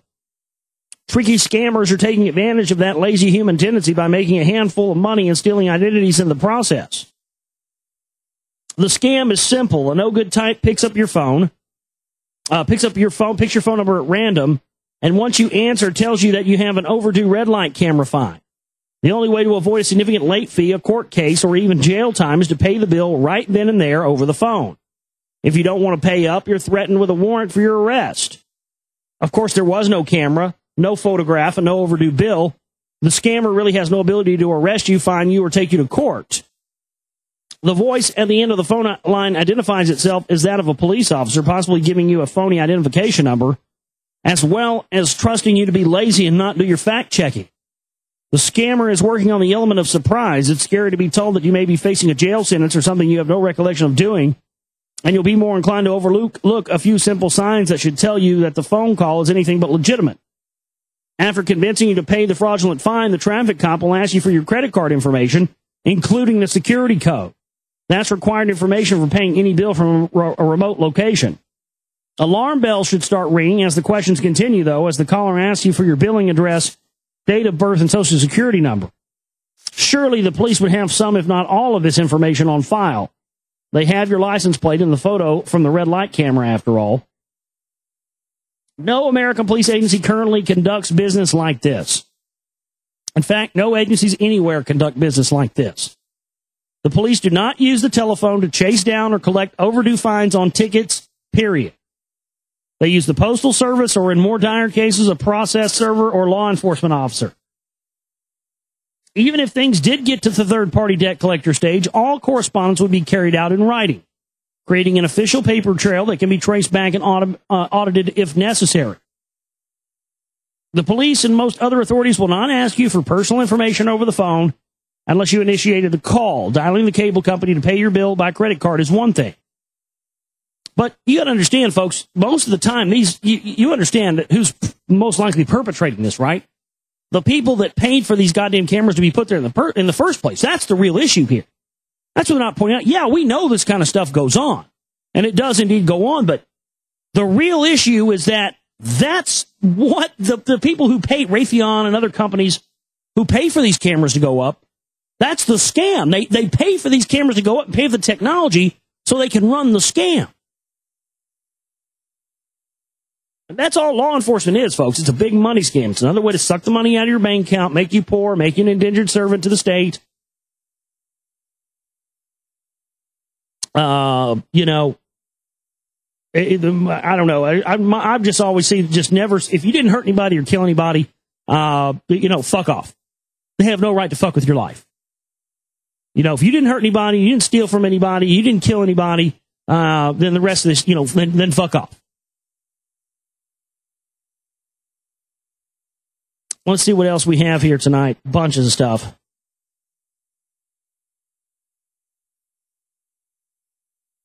You guys hear Peyton Manning went to Europe to have stem cell therapy on his neck? Yeah, well, that's, you know what, dude? It's kind of like the steroid things. I don't think anybody, no wonder, I don't think anybody who's sucking down stem cell smoothies should be allowed to play professional sports. That's just my opinion. I'm Peyton Manning. I play football. Stem cells. You ever heard that guy talk? What a fucking meathead he is. Boy, this reminds me of that old saying,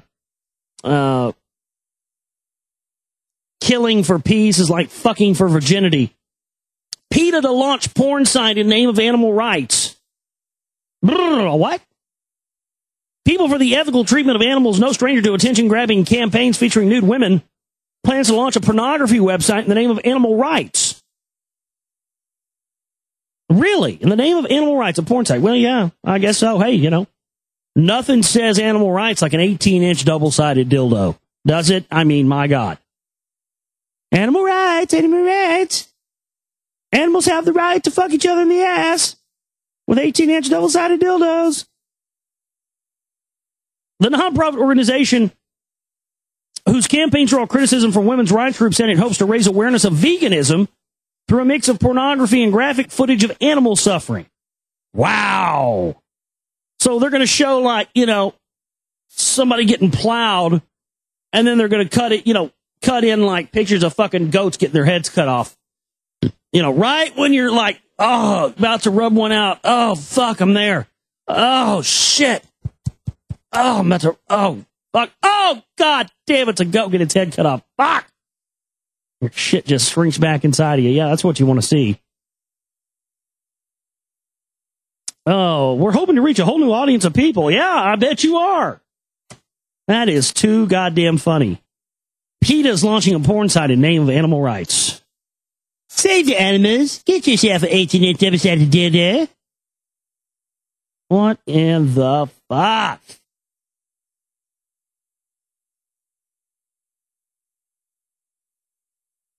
We are indeed reaching the end times. Oh, by the way, defunct NASA science satellites expected to fall back to Earth on Friday. We talked about that last week.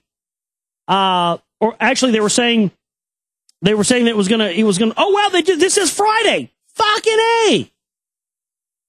Well, my prediction was correct then. Damn it! I wish I would have been able to come to air. I told my friends this 2 days ago because they kept saying because a couple of years ago I predicted they were going to shoot down the satellite. When they did, they shut it down on an eclipse.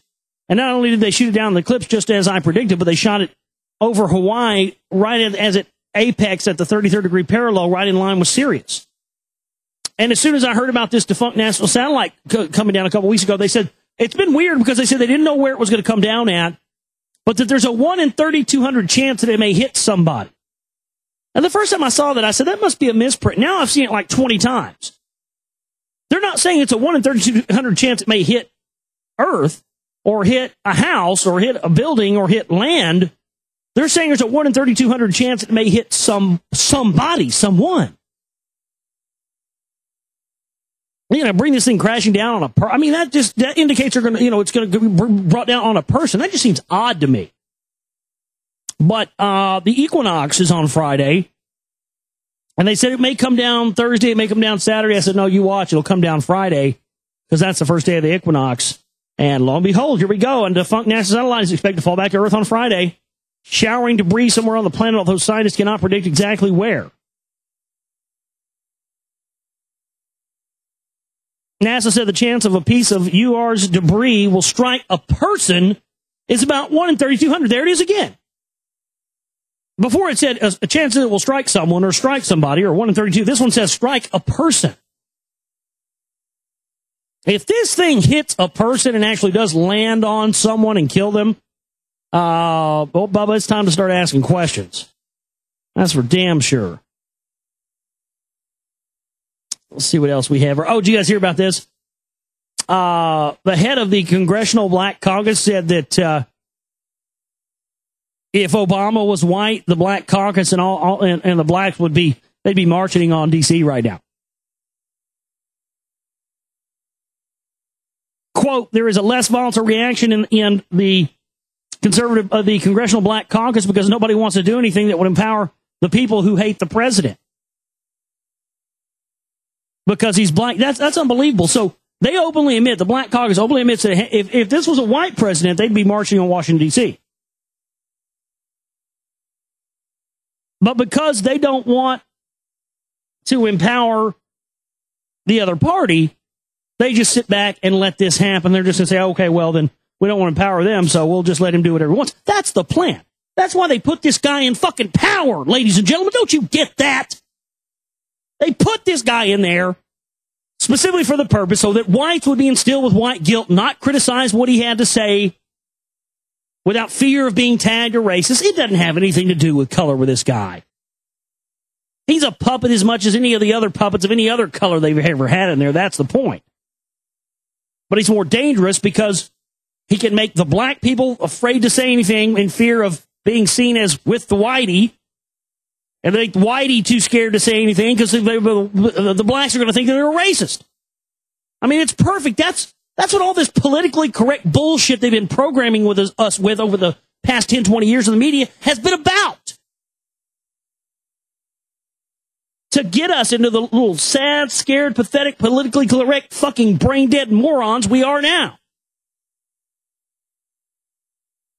I hadn't said it this week. Let me say it again. Fuck being politically correct. Fuck all that. Politically correct is just another form of mind control. Period. End of story.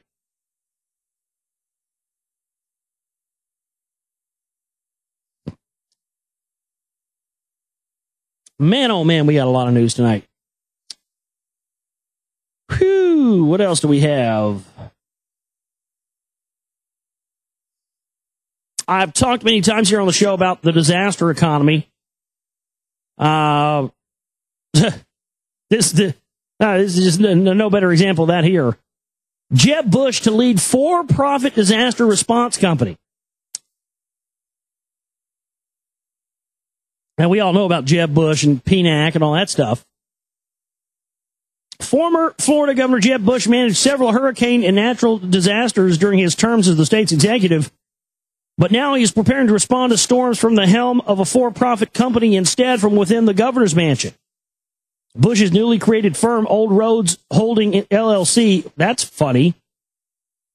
Old Roads Holding LLC, RHODES. As in Cecil Rhodes? As in Rhodesia? As in Rhodes Scholar? As in the Cecil Rhodes Roundtable? The roundtable groups that originated out of the London School of Economics and Milner's Kindergarten and all that stuff? That are the ones that actually set up and funded and are the ones that have been behind groups like the Council for National Policy, the CFR, Trilateral Commission, Royal Institute of International Affairs. Don't you think it's a little odd he would name his for-profit disaster response company, cashing in on the disaster economy, the Old Roads Holding LLC? I guess for the profane, for the idiots out there who don't have any fucking clue what Rhodesia or the Rhodes family or any of that stuff is, which is most people out there, they're not even going to pay attention to that. So from now on, anytime there's disasters, Jeb Bush is going to make a lot of money off the cleanup. That's a disaster economy, ladies and gentlemen. And when these same clowns control the weather warfare technology, it's a boom for them. That's the new economy. They just create disasters over and over and over again all around the planet, blame it on global warming, get you to suck more money out of you that way, and then boom. Every time there's a disaster, hey, they own the companies. Guess what? The elite also own the companies that are going to come in and clean everything up. So regardless of what happens, they win either way. That's the game, Jack.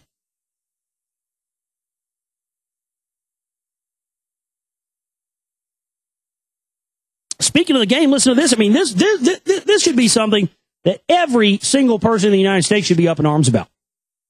U.S. states seek to privatize prisons. Now, let me get this straight. If you commit a crime, a state crime or a federal crime,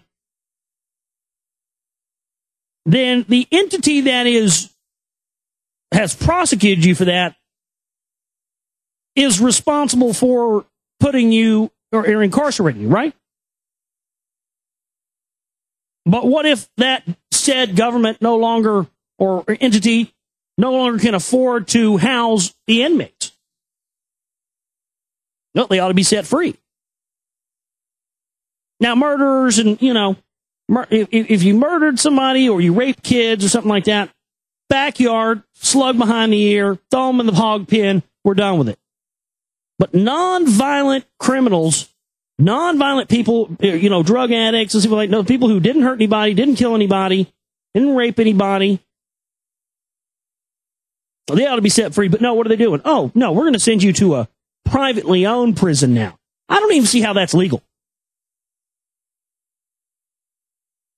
They just transfer ownership of you, the prisoner, over to a private entity? This should not be accepted. U.S. states are trying to privatize scores of prisons as they try to close gaping budget deficits, creating significant new markets for the industry's biggest private contractors. In Florida alone, 29 state prisons are set to be privatized. This represents the largest prison privatization program in U.S. history. According to Toby Summer, an analyst covering the private prison market at SunTrust Robinson Humphrey, an investment bank in Atlanta. Arizona recently completed a string of public hearings on a plan to add thousands of privately operated prison beds. Last month, Ohio announced plans to raise $200 million by selling off 5 state prisons, though in the end it only sold one for about $73 million. And then guess what? Well, those, we can't have if we're going to have a society, then we have to have laws and rules to make sure we get people in those prisons, right? The people that own those prisons can't make money then, right? You see how this is? This is the enslavement grid 101 right here, baby.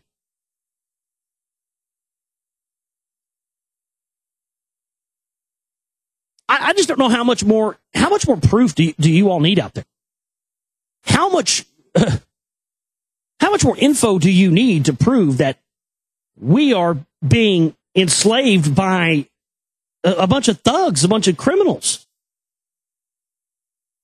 And they're doing it under the guise that they're legitimate, that they're the good guys, but they're the criminals. They call everybody else who tries to operate outside of their criminal system the criminals. Listen to this. Drug cartels throw fundraisers for U.S. officials. Yeah. A couple years ago, I was called a conspiracy theorist for telling people that. Now it's just in the news. Yeah. Oh, yeah. Our U.S. officials have parties with drug cartels? Sure. Why do you have a problem with that? 2 former law enforcement officials who worked with the Federal Bureau of Investigation as confidential informants on probes into police corruption have come forward with allegations of drug cartel ties to top cops, judges, and elected officials. Greg Gonzalez, a retired sheriff's deputy, and Wesley Dutton, a former New Mexico livestock investigator, told the El Paso Times that the FBI uncovered some big names in the course of one investigation, but it was dropped without result. Both men helped with several investigations during their 18 months as confidential informants, the report says, including one that ended with the arrest of FBI Special Agent John Shipley, who was allegedly selling guns to cartel members. But far from being a sole bad apple, these 2 whistleblowers claim drug cartels wield tremendous influence over law enforcement and elected officials, even throwing fundraisers and parties attended by bankers, judges, and law enforcement officers. Large campaign contributions, they added, have been made to help influence key appointments. Yeah, everybody's bought and paid for. Hello? Surprise. My God. The hits just keep on coming. Listen to this. Medical industrial complex. Man, I could have told you this. That's another big enemy of humanity, the medical industrial complex. My God. Man, what is it just me? It seems like everybody are fucking pillheads these days. What is up with that? Man, I'm glad I never got into that. Pills just never did anything for me. I mean, I've taken some of that shit in the past. 98% of the time it was for, an ailment or something. But, when I was younger, I took I got fucked up on Xanax or bombed out on Xanax or, something like that. But man, it seems like everybody these days, are fucking pillheads, and they think because it's a prescription drug that somehow that legitimizes their drug addiction. Just like people who are alcoholics look down on people who smoke pot because it's illegal. Well, at least what I do is legal. I may be a drunk, but at least alcohol is legal. That is the most bullshit thing I've ever heard in my life. But man, I mean, I think that's something that doesn't get enough attention drawn to it. The sheer enslavement that's going on, that's a big part of our problem as a human race right now. We are just medicated to the infinite power on all fronts. Prescription drug use now kills more people than traffic accidents. In 1979, the U.S. government began tracking drug-related deaths for the first time. Those deaths have surpassed the number of traffic fatalities on an annual basis. The most recent statistics, which were taken in 2009, show that 37,485 people died in traffic-related accidents, while 36,284 people died from drug-related activity in 1 year. Surprisingly, the main culprit of these deaths was not street illegal drugs, but rather prescription options, including Xanax, OxyContin, and the main culprit, Vicodin, which killed more people than cocaine and heroin combined. The problem is right here under our noses in our medicine cabinets. The study also revealed that traffic-related fatalities have actually fallen by a third since the 1970s, even as the number of drivers using American roadways continues to increase. While drug-related deaths have been doubled in the last decade, deaths among the 50-year-old to 69-year-old crowd have been even worse, tripling during the same time period. Man, it sickens me, man. I mean, I've had friends and known, acquaintances, people who've fucking topped themselves on prescription drugs more than I can count, man. That shit just grabs a hold of people. And, I don't think it gets enough. There's a lot of people out there that think that, just because they eat fucking, 8 hydrocodones a day, that doesn't make them a drug addict. That makes you a drug addict, dude. Sorry, it does. Man, oh man, oh man.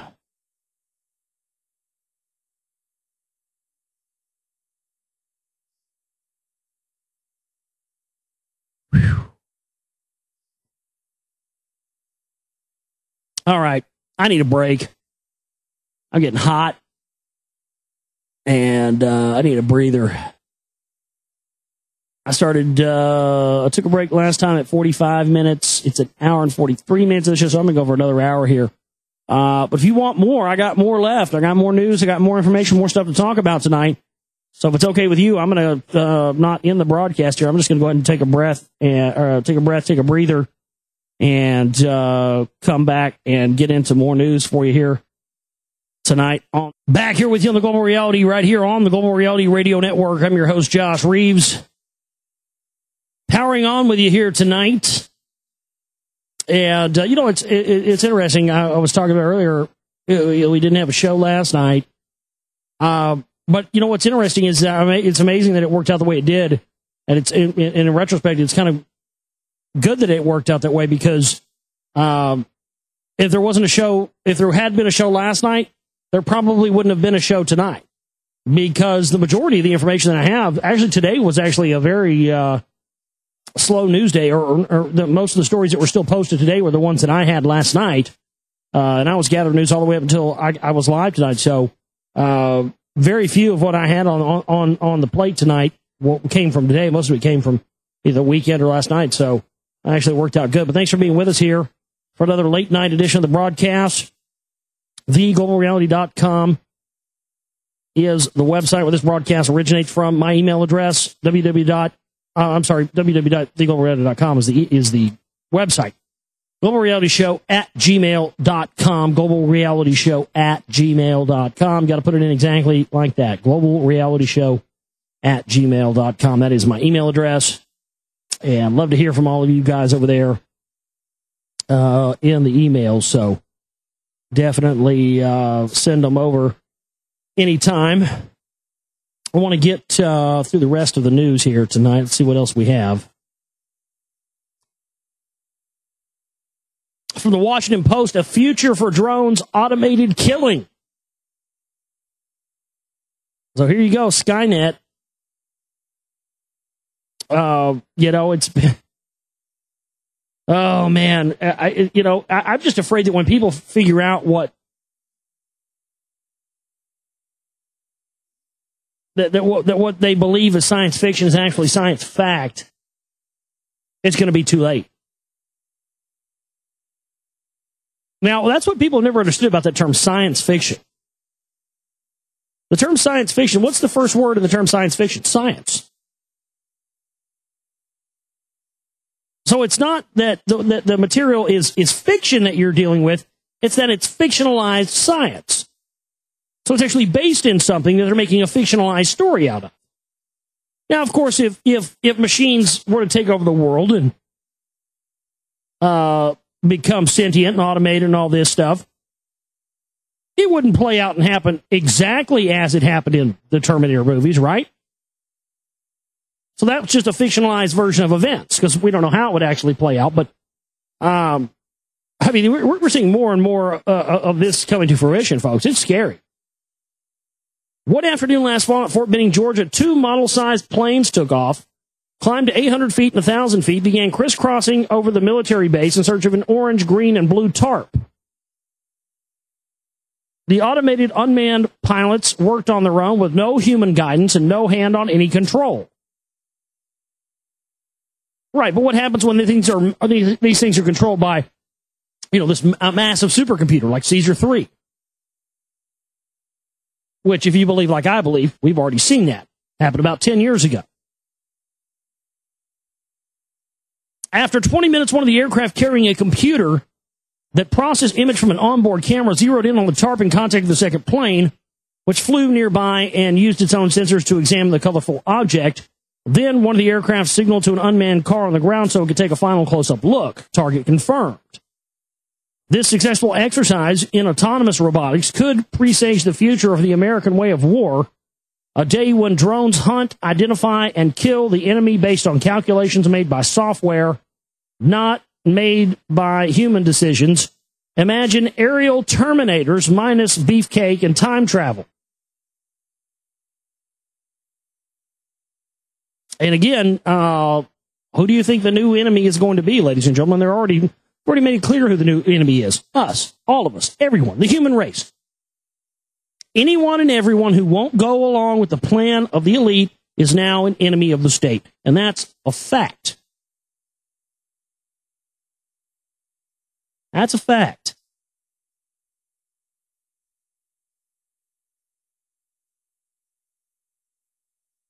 Let's see what else we have here. Google has your email, your web history, your documents. Now it wants your wallet. Now that's the name of the article. It's from the Daily Mail. That alone right there. If you know that Google is a part of the NSA. Google is Echelon. When they closed down Echelon, they reset up Echelon as Google. Google is a wholly owned subsidiary, and it's working hand in glove with the NSA. And Google is the product name for what they want to essentially to be, your one electronic device. That's your ID, that's your passport, that's your bank account, that's everything.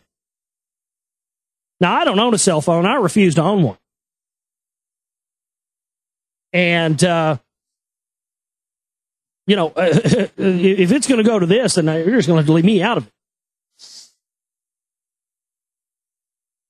Anyone who has problems controlling their spending should look away right now. Google hopes to make payment via a credit card as simple as waving a phone, with a new service that's set to launch imminently. At present, Google Wallet says coming soon, but launch today is widely expected. Google's Wallet will allow you to make purchases simply by waving phones at specially equipped MasterCard machines without the need for separate credit cards. You'll still need a PIN code, though, after using NFC near-field communication technology. Phones equipped with the chips will simply need to be waved to pay rather than slotted into a terminal. And it's got a picture of it here. You just wave your phone in for Google Wallet, PayPass. And you just wave it in there, and it's got all your information, and it pays for it that way. It's so nice. Oh, it's so convenient. I love it. But that is the first step towards everyone having an all. And then the next thing they want to do after that is eventually they will have all this in a chip. See? And then we'll all get a microchip, and you won't even have to carry around your Google thing anymore. You'll just walk through, scan your chip, and, go about your business. I mean, this is fully being launched from the top down right here, folks. They've already gotten us in with Facebook and gotten us to give our information this way. I mean, they're now using the internet, which was created for the free flow of information, trying to crack down on that and keep the free flow of information going and use it as a tool of enslavement, when instead it's supposed to be being used for a tool of unenslavement, which is what we're trying to use it for here and what you should be trying to use it for. That's what I'm telling you, man. That's,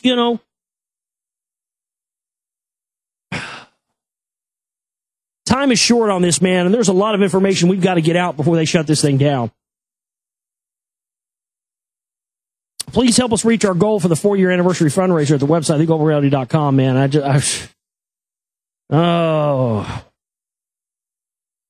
A massive solar storm could keep us grounded on Earth for a decade.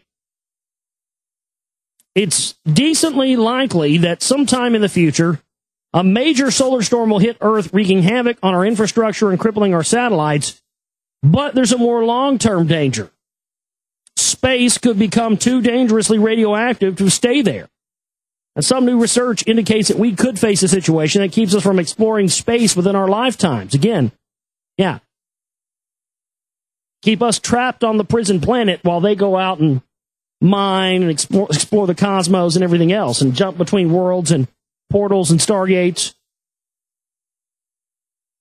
While we haven't sent humans beyond low Earth orbit in close to 40 years, we've carved out quite a niche for ourselves in the area of space directly around our planet.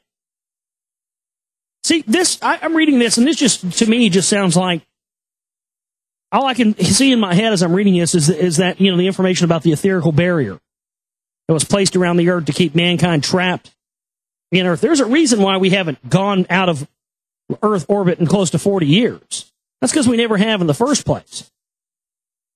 At least not using the technology they've told us about. I mean, this is a prison planet. That's not just there's a reason why that fucker Jones used that for his, to me, those two titles of his website they're little hints.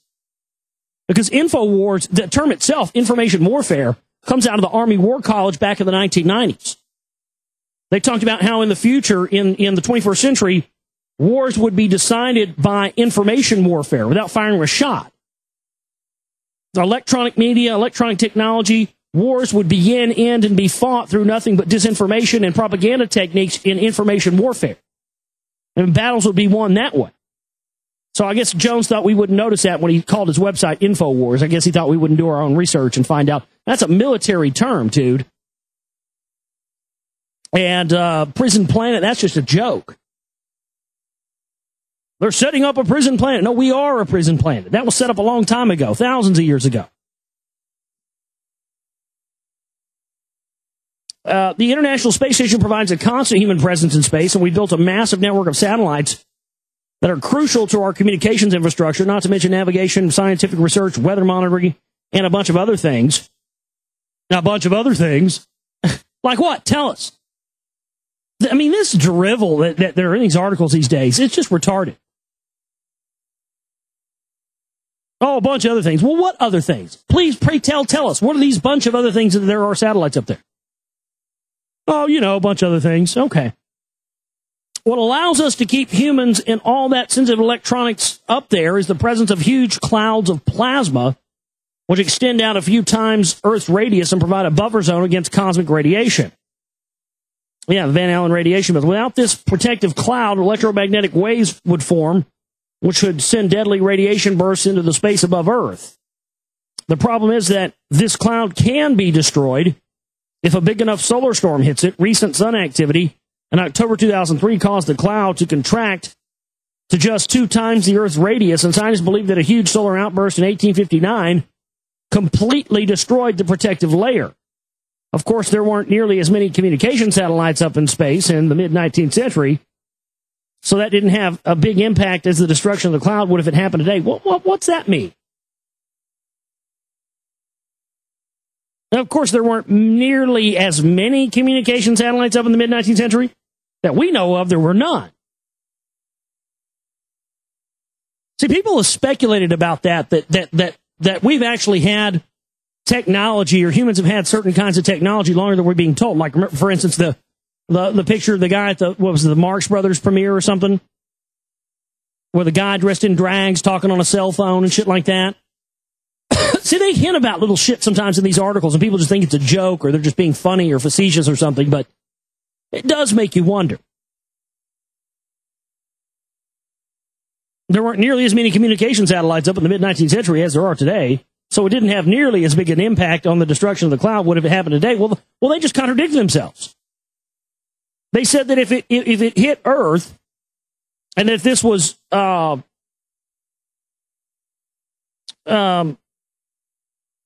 this protective layer was destroyed, that we wouldn't have protection against cosmic radiation, and deadly radiation bursts would hit Earth, right? And people would die.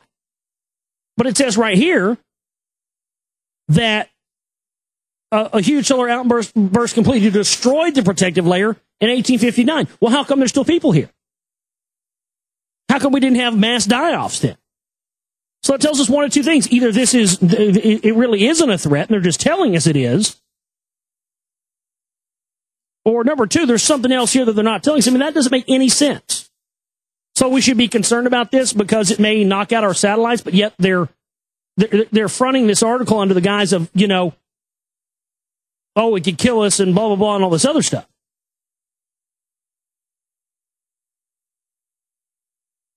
I don't know, man. Something's very, very fishy and shady about that. I'm going to drop a link to that in the chat room for you guys.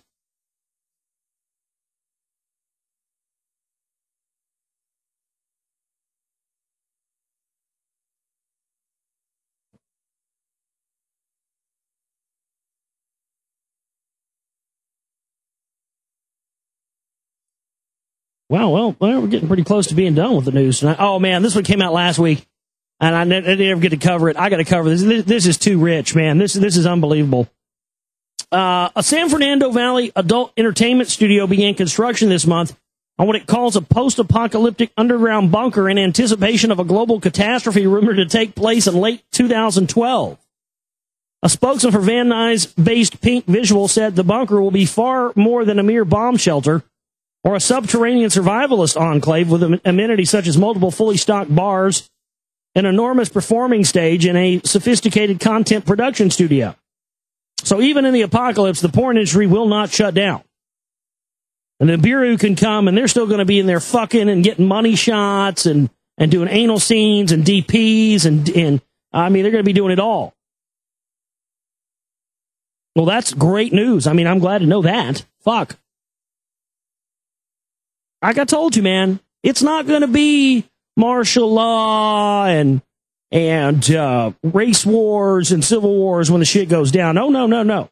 When the shit goes down is when these motherfuckers cut off the free porn on the internet. Boom. You want to destabilize society, baby? Take away the free porn. There'd be a revolution by morning. There'd be cities on fire, man. That's all it would take to make the sheep just go ape shit. Take the porn away. So they're making sure that porn stays, regardless of whether or not the Earth's destroyed or anything else. I love it. I'm being facetious. I don't love it. This is sick, but still, it just shows to show you.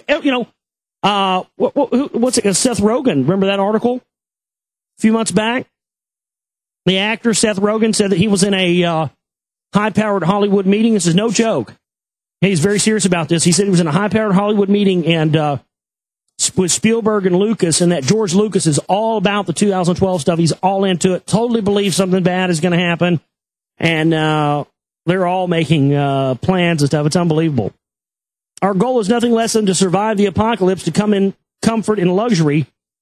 Whether that catastrophe takes the form of fireballs flung earthward by an all-seeing deity, That's an interesting scenario. Fireballs flung earthward by an all-seeing deity, extended torrential rainfall, biblical rapture, an earthquake-driven mega tsunami, radioactive flesh-eating zombies, or a combination of the above. So, there's still going to be some fucking going on. There's still going to be people filming it. So, not to worry. Oh, this is a sweet story here. You know, you see a story like this, and most people, they go through the news and they see a story like this and they go, "Aw, that's such a sweet story. Colorado cat missing for 5 years is found on a New York City street and reunited with its family." And you think, "Aw, that's so awesome. This cat was missing for 5 years and they found him." And then you read down the article and it says, "But thanks to a microchip implanted in her when she was a kitten, Willow will be reunited in Colorado with her owners." And the owner says, quote, "All our pets are microchipped. If I could microchip my kids, I would." Oh, there you go. If I could microchip my kids, I would. Oh, you'll be able to. I mean, it's just unbelievable. But that's how they're going to sell us on, "Oh, well, you know, this guy found his cat after 5 years, you know." What if somebody doesn't want to be with their parents? What if somebody's parents are pieces of shit and they don't want to be around them? And they become legal age and they don't, you know, what happens with that? Or, you know, what if your family doesn't want you around because, you know, or you don't want to be around your family because they want you to go take a certain life path you don't want to take? That just, man, it's just so funny that people are just being led into this stuff willfully.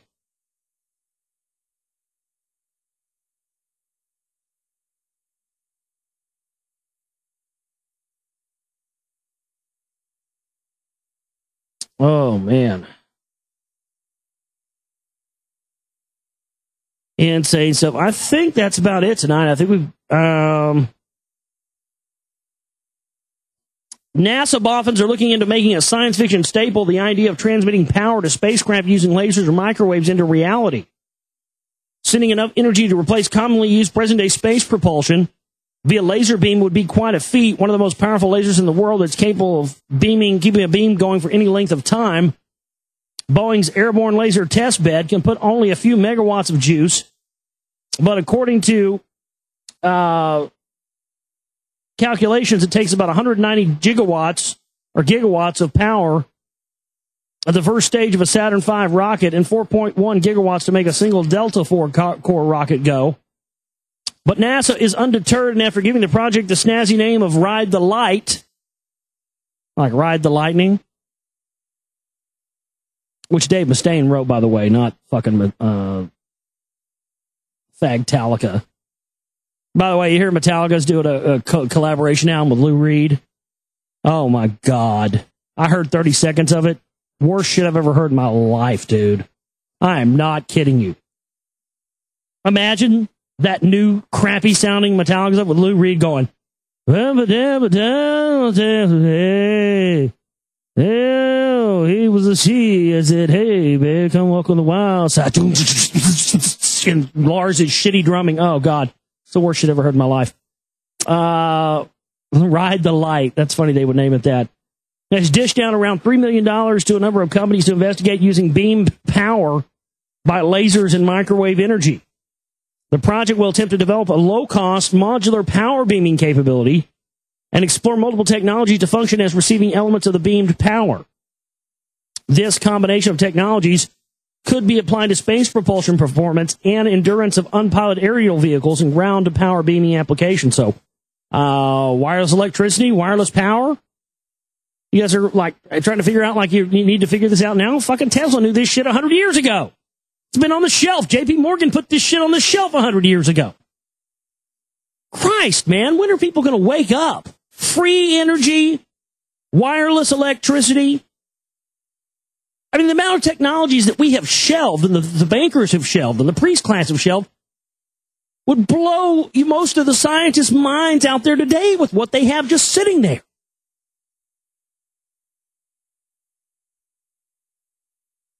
Our only limitations as a species are coming as an artificial introduction. We are only limited by what the powers that be limit us to do. And they are limiting all of our potential.